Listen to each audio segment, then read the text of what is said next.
Martha had always believed that freedom would come to her not through education or wealth, but through marriage. That belief was born out of her childhood, one wrapped in pain and the bitter taste of neglect. At 18, she was strikingly beautiful, the kind of girl who could silence conversations when she walked by. Her skin glowed with the fairness of early morning sun, her eyes sharp with intelligence and her voice firm with confidence. Yet, beauty in her world was not a crown but a curse, because it attracted the wrong kind of attention and created silent jealousy in those around her. Her stepmother, whom she had lived with since she was 10, treated her more as a burden than as family. Every morning before sunrise, Martha was forced to sweep the compound, fetch water, and open the small provision shop her stepmother ran. If she so much as delayed in carrying out these duties, she would receive harsh words that cut deeper than whips. Her father, though alive and present, was as good as absent, silent, indifferent, always acting as though Martha's suffering was invisible. Her siblings, the few who truly cared, could only comfort her in whispers, because if they tried to defend her, they too would be punished with scorn. For years, Martha endured this cycle of pain, convincing herself that the only way to escape her toxic family was to get married, to belong to someone who would take her away and give her the freedom she craved. She wasn't like other girls who dreamed of university lectures, graduation gowns, or white-collar jobs. Her dream was simpler: find a man older, stable, and willing enough to rescue her from the clutches of her stepmother's wicked tongue. She thought of marriage as a ladder out of a pit, not realizing that sometimes, ladders can lead into deeper holes than the one you stand in. The first time she saw Ibenobo, her heart skipped in a way it had never done for any boy of her age. He was not like the young men who whistled and threw careless words her way whenever she passed by the village square. Those ones were playful, unserious, and too much like children for Martha's taste. Ibenobo, however, carried himself differently. At 28, he had the look of a man who had seen the world beyond the village, taller than most, with broad shoulders and a certain air of confidence. He had just finished his youth service and had returned to the village to visit his grandparents. He wore simple clothes, yet he spoke with a city accent that made Martha believe he was special, different from the boys she was used to. The way he looked at her that first day she served him biscuits and malt from her stepmother's shop left her unsettled. His eyes lingered not just with desire but with possession, as though he had already decided that she belonged to him. Martha, who had built walls around her heart for years, felt them crack under the weight of his attention. She found herself drawn to his maturity, his way of speaking about the future, his promises of stability. He told her he admired her intelligence, her seriousness, her refusal to waste her life like other village girls. He spoke words she had longed to hear, that she was special, that she deserved better, that he could give her a life worth living. Against her siblings' constant warnings, whispers of, "Martha, this man is too old for you, Martha, he has nothing to offer you," she silenced them with irritation. To her, they sounded jealous, bitter that she had found someone who saw her worth. What Martha did not see was the hunger in Ibenobo's eyes, not hunger for love, but hunger for possession and control. She was too busy severing the illusion of freedom he painted with his words. The relationship blossomed quickly, almost too quickly for anyone who cared about her not to worry. Martha, who had always been known as the girl who was too strict, too tough, too wise to be fooled by sweet words, was the same girl who now found herself sneaking out of the shop to meet Ibenobo under the mango tree near the stream. In his arms, she felt safe, wanted, and in some strange way, complete. He told her stories of the city, of how he would soon find a job that would change both their lives, of how he would marry her and take her to Lagos where she would be free from the insult of her stepmother. Every word fed into her secret dream of escape, and Martha clung to them like a drowning girl clings to driftwood. She knew he was broke, she knew he was still searching for a job, but in her heart, she convinced herself that love was enough, that his promises were real, and that one day she would look back at her suffering and smile at how far she had come. But her siblings were relentless in their warnings. One of them, her younger sister, cried and begged her one night, "Please, Martha, this man will destroy you. You are too young to throw away your future for promises." Martha brushed her off, too intoxicated by the sweet poison of love. What she didn't know was that fate was already setting a stage for her downfall, weaving a trap with threads so invisible that by the time she realized she was caught, there would be no easy escape. Martha's love affair with Ebonobo grew quietly in the shadows of her stepmother's shop. Every stolen glance, every whispered word, and every brief touch under the mango tree near the stream tied her heart more firmly to him. She believed she had finally found the man who would take her away from the suffocating environment of her father's house. But fate had a different script. Weeks into their relationship, Martha noticed strange changes in her body, an unusual fever that returned in waves, sharp lower abdominal pains, and a discomfort she could not name. Too afraid to confide in her stepmother who saw her as nothing but a burden, and too ashamed to tell her father who hardly cared about her well-being, Martha kept the secret to herself until one evening when she broke down in front of Ebonobo. He had come to the shop to buy bread, but one look at her pale face and trembling hands made him ask what was wrong. Shyly, she told him about the symptoms. Instead of taking her to a hospital or seeking proper medical help, Ebonobo smiled in that overconfident way that always silenced her doubts. "Don't worry, my love. I know someone who can help," he said. Days later, he took her to a female herbalist who lived at the edge of the village, a woman known more for her mysterious concoctions than any medical knowledge. The room smelled of burnt herbs and damp earth, and the woman's eyes were so piercing that Martha could barely hold her gaze. After a quick examination and a few cryptic mutterings, the herbalist declared Martha pregnant. The words hit her like a thunderclap. "Pregnant?" She stared at Ebonobo in shock, her lips trembling as she whispered, "But how? Are you sure?" The woman nodded with authority, and Ebonobo grinned as though the news were a blessing. Martha felt her words spin. Though she was terrified, she leaned on Ebonobo's assurances that everything would be all right. What she did not know was that this was the beginning of her undoing. The news of her supposed pregnancy spread faster than Martha could breathe. Within days, Ebonobo returned with his parents to Martha's family house. His father, a weary police officer who seemed worn down by life, sat in silence, while his mother, sharp-eyed, stout, and loud, did most of the talking. They accused Martha of trapping their son but agreed that since she was carrying his child, they would take responsibility.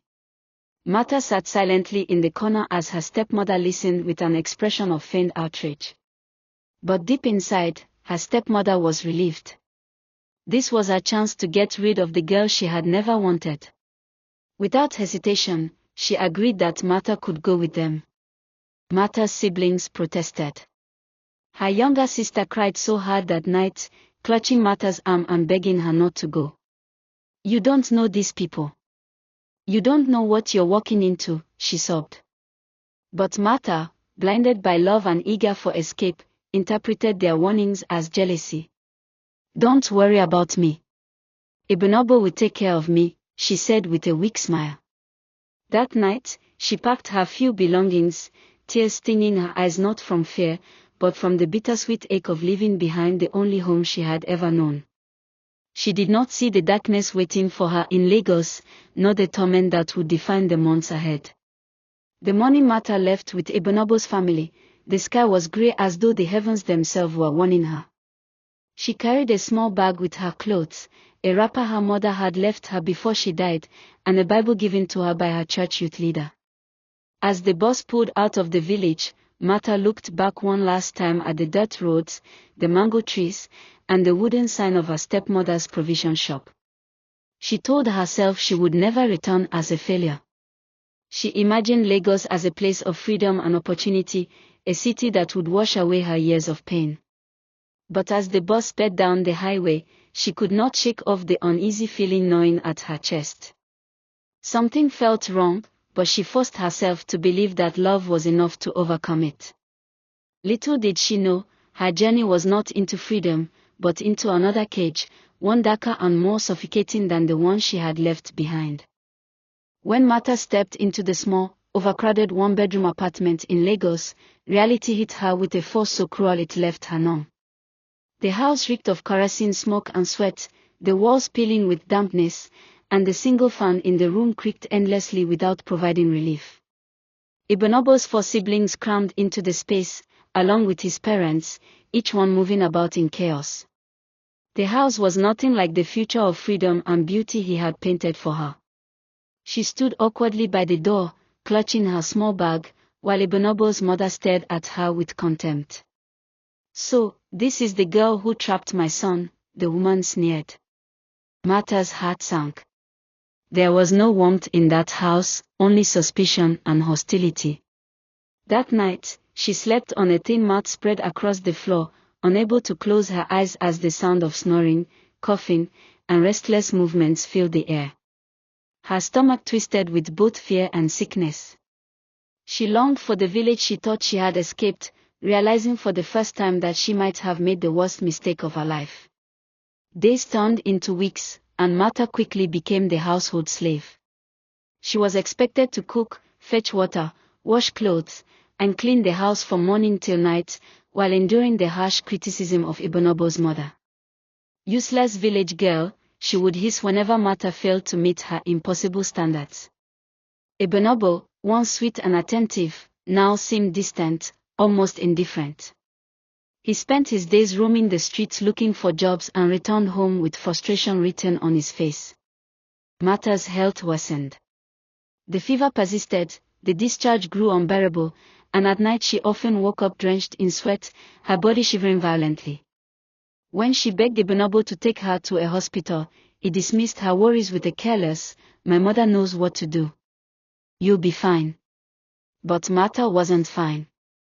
One evening, after nearly fainting while washing plates, Ibenobo reluctantly took her to a small clinic nearby. The doctor's verdict was nothing short of devastating: she wasn't pregnant at all. Instead, she had been carrying an untreated infection that had worsened dangerously. Martha sat in silence, her world crumbling around her. The herbalist had lied. She wasn't carrying Ibenobo's child, she was carrying pain and shame. When the truth was revealed, the atmosphere in the house grew colder. Instead of apologizing, Ibenobo's mother unleashed her fury. "You deceived us. You wanted to tie my son down with lies," she spat, her words sharp enough to wound. Every day became a new hell for Martha. She was insulted, mocked, and forced to carry out more chores than ever. Ibenobo himself grew more irritable, sometimes snapping at her, other times avoiding her completely. The promises of love, marriage, and a better life had vanished into thin air, replaced with accusations and hostility. At night, Martha lay awake on her mat, clutching her mother's wrapper and her Bible, tears soaking her pillow. She whispered prayers into the darkness, begging God for a way out. It was in those sleepless nights that she realized she had not escaped at all, she had only traded one prison for another, and this one came with a new kind of torment that threatened not just her happiness, but her very life. Martha eventually returned to her parents' house, broken and frail, after the revelation that she had never been pregnant. The infection nearly consumed her, and her father's silent disapproval weighed heavily on her. Her stepmother's mockery grew sharper, ridiculing her for being sent back like spoiled goods. It was her siblings who stood by her, shielding her from the worst of the verbal attacks and helping her seek proper medical treatment. Slowly, her health began to recover, but her heart remained shackled to Ibenobo. Despite the torment she had endured, she could not shake off the memory of his early promises, the words that had made her feel seen and loved. When Ibenobo came visiting, begging her forgiveness, tears in his eyes, swearing that things would be different, Martha's resolve weakened. "I can't lose you, Martha. Please, give me another chance," he pleaded, holding her hands with trembling desperation. Against her siblings' protest and her own better judgment, she reconciled with him. Love, or rather, the illusion of it, was too powerful a drug for her to resist. Months later, Martha found herself truly pregnant this time. The news should have been joyous, but instead, it felt like a death sentence. As her belly grew, so did the cracks in Ebonobo's facade. He was still jobless, still directionless, and still full of empty promises. The man who once vowed to send her back to school after marriage now avoided conversations about the future. Whenever she pressed him about their plans, he grew defensive, snapping, "Things will work out. Stop stressing me." The sweet words had turned bitter, and Martha began to see him for who he truly was, a man with no intention of building the life he had promised. The walls of illusion crumbled around her, leaving only despair. Her siblings' warnings rang in her ears every day, but it was too late. She was trapped, carrying his child, bound to him by the very thing she thought would set her free.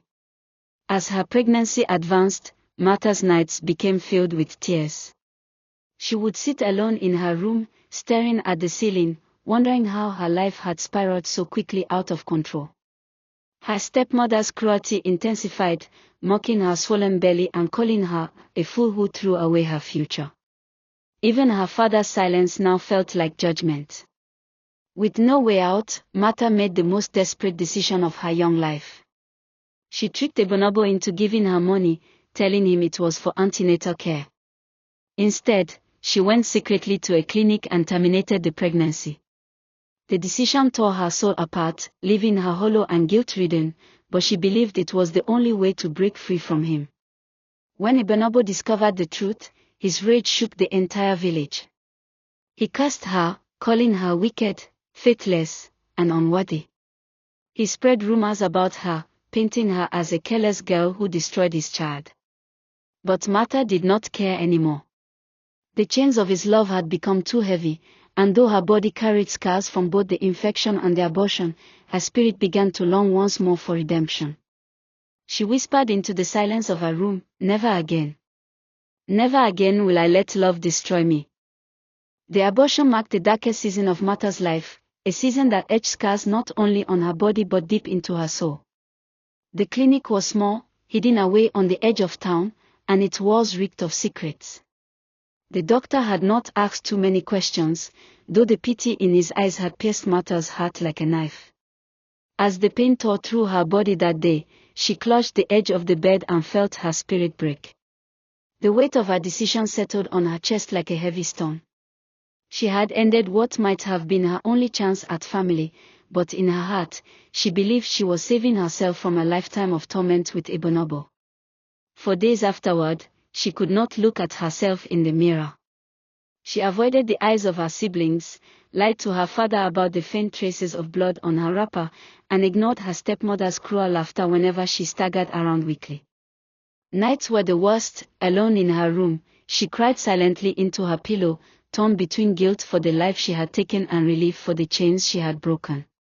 It was a war within her, a war that left her spirit bruised, her faith shaken, and her body still battling the remnants of the infection that never seemed to completely heal. When Ebonobo found out what she had done, his rage knew no bounds. He stormed into her father's compound one afternoon, his face twisted with fury, his words venomous. "You wicked girl," he shouted, loud enough for the neighbors to hear. "You killed my child. You destroyed my bloodline." He spat on the ground, his voice dripping with curses. "Nothing good will ever come out of your life. You will never know peace." His accusations spread quickly through the village like wildfire, leaving Martha humiliated. Some people whispered that she had been unfaithful, others said she had committed an abomination. The shame weighed on her shoulders, but Martha refused to bow under it. She no longer cared about what he or anyone thought. In her heart, she knew the truth, that she had done what she must to save herself. But the cost of freedom was high. Ebonobo's curses haunted her at night, his words echoing in her mind, fueling her fear that perhaps he was right, perhaps she had ruined her destiny. Still, she held on to a flicker of hope, whispering prayers in the darkness, begging God to forgive her and to rewrite the story of her life. The infection, however, remained a stubborn reminder of her mistake.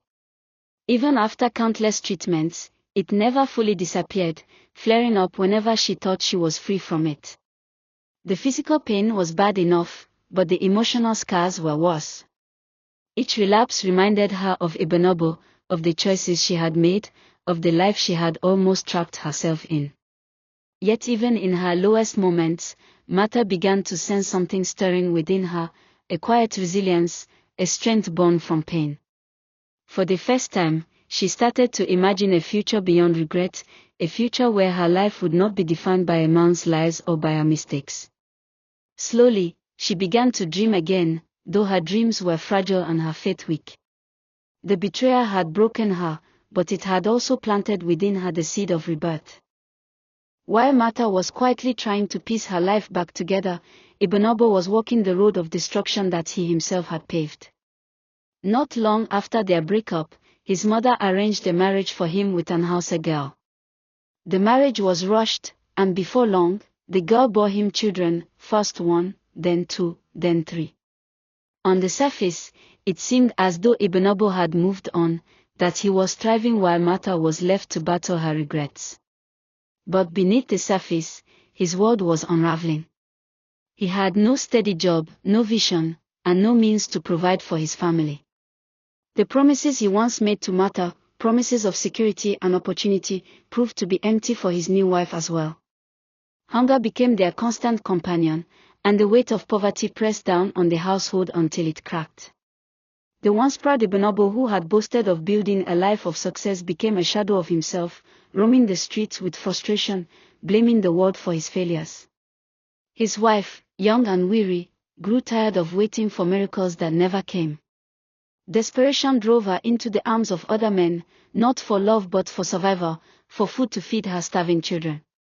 When Ibenobo discovered her betrayal, his anger was violent. He accused her of dishonoring him, of bringing shame to his name, though he had long failed to honor his role as husband and father. In his rage, he sent her away, throwing her and their children into the cold world without care for where they would go or how they would survive. His life spiraled further into misery. He drank heavily, quarreled with his siblings, and alienated the very people who might have helped him. Rumors spread of him sleeping in beer parlors, borrowing money from neighbors, and even stealing to survive. The man who once carried himself with the air of a city gentleman was now reduced to a beggar of opportunities, his pride stripped bare. People whispered about him with pity, some with scorn, but no one reached out to help. Even his own family distanced themselves, ashamed of the disgrace he had become. His downfall was not sudden but slow, like a tree rotting from within until it finally crumbles into dust. News of Ibenobo's misery reached Martha in fragments, first as whispers, then as full stories. At first, she tried not to care. She told herself she had no reason to rejoice in his suffering, yet she could not stop the quiet relief that warmed her heart. The thought that she might have been bound to him forever, trapped in that same life of poverty and betrayal, sent shivers down her spine. She realized, with a clarity that brought tears to her eyes, that God had spared her from a fate far worse than her regrets. While Ibenobo drowned in the consequences of his arrogance and lies, Martha slowly began to rebuild her world. She had gained admission into the university, something she never thought possible, and she had started a small business to support herself. Her life was not easy, but it was hers, independent, hard-earned, and free. For the first time in years, she allowed herself to breathe deeply, to smile without fear, to hope without chains.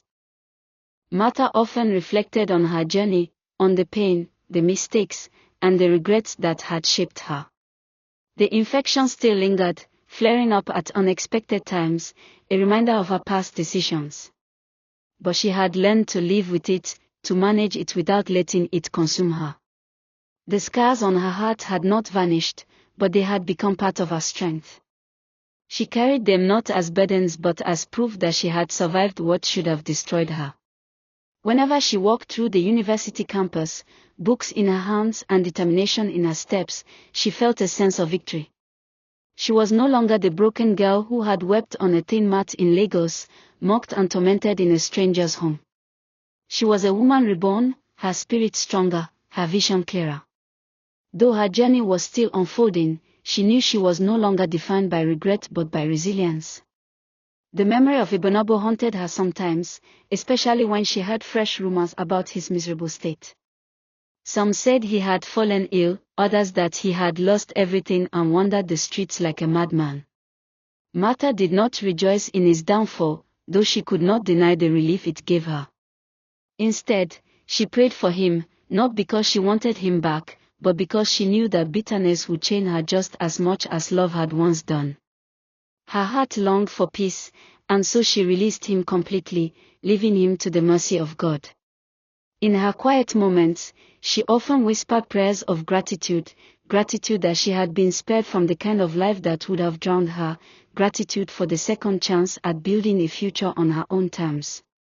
In time, Martha began to dream again, not of escape through marriage, but of true independence. She dreamed of finishing her education, of expanding her business, of living a life where her worth was not tied to any man's promises. Her scars reminded her that desperation could lead to destruction, but also that survival was possible even after the worst storms. Her story was not one of defeat, but of redemption, proof that even the worst regrets can be turned into stepping stones for growth. Standing by her window one evening, the golden sun bathing her face, Martha whispered to herself, "My worst regret nearly destroyed me, but it also saved me." And with that, she smiled, not with bitterness, but with hope, ready to embrace the life ahead. Thank you for watching Black Man Folktales. Don't forget to like and subscribe.